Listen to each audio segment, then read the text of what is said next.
Hey guys, Thetcglover here. It's come to my attention that after going to my locals, I don't feel like there is enough decent sides against Macro Rabbit, which is by far the most popular deck to play right now. There might just be my locals, but I've definitely seen that there's quite a lot of them, and regardless of what's the most popular deck right now, if there's a very popular deck to play against all the time, then it's probably worth siding effectively against them. And it's come to my knowledge that there just isn't enough sides to beat them in a way that can actually neutralize them effectively. The card I've decided to talk about is Thought Ruler Archfiend. At 2700 attack and 2300 defense, it's got a pretty formidable body on it. Its effect though is definitely something that can hit Macro Rabbits pretty hard. The first part of the effect is not so useful, but it's nice to have it there anyway. When this card destroys a monster by battle and sends it to the graveyard, you can gain life points equal to that monster's original attack. That's pretty fantastic, but the second part of the effect is pretty good.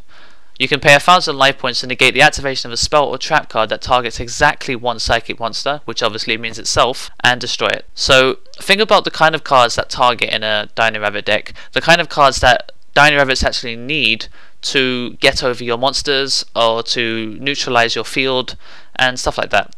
Of course, there are other stuff like Torrential Tribute and Mirror Force. If there is Macrocosmos on the field, then even Stardust Dragon wouldn't be able to help you. So in those cases it doesn't really matter. But in the things like Dimensional Prison, Forbidden Lance, Compulsory, you know, quite a lot of cards that they rely on to get past your defenses and your pushes. Thought Ruler Archfiend can basically laugh at that. I mean, there's no way for Dino Rabbits to get over it unless they use something like BLS, which they will not use in a Dino Rabbit deck. Of course, there might be stuff like Grand Mole, but realistically, most of the time, Thought Ruler Archfiend is just going to keep plowing through your opponent's defenses, and while it's doing that, if they haven't got Macrocosmos on the field, then you can just gain life points, and then you can just go way up high, and they're not going to have the kind of control to be able to take you down. Especially if it goes into time, you're just going to win on life points by itself. So it's a really fantastic card, and I don't see why no one's playing it, because there's no worry about, oh, I haven't got any space in my extra deck, because really you just need to side it in and take out Stardust Dragon, because Stardust Dragon doesn't really do much against a deck that banishes cards.